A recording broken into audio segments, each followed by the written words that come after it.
Échange de tir hier en Côte d'Or sur une aire d'autoroute. Un policier du RAID est blessé. Et un homme a été tué. Les policiers avaient pris en filature un véhicule dans le cadre d'une enquête pour aide au séjour en bande organisée lorsque les policiers ont été visés par des tirs d'armes automatiques de deux hommes qui sont sortis de la voiture qu'ils surveillaient. Ils ont riposté. 3 hommes de nationalité irakienne ont été interpellés cette nuit, Noé Chaillot. Oui, à 1h du matin, sur une aire de l'A31 au niveau de Selongé, 2 policiers du RAID prenaient en filature des passeurs irakiens. Alors que les agents étaient dans leur véhicule de service, 2 hommes sortent de la voiture surveillée et leur tirent dessus avec des armes automatiques.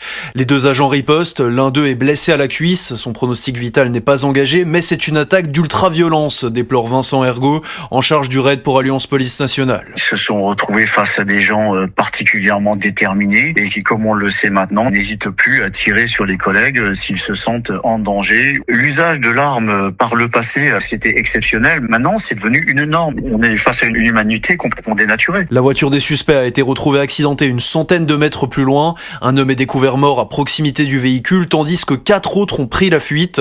3 d'entre eux ont été interpellés grâce à des moyens aériens déployés par les forces de l'ordre. Le 4e suspect est toujours activement recherché. 2 enquêtes distinctes ont été ouvertes, l'une pour tentative d'homicide volontaire sur un fonctionnaire de police et l'autre pour recherche des causes de la mort. Noé Chaillot, correspondant d'Europe 1 dans l'Est de la France.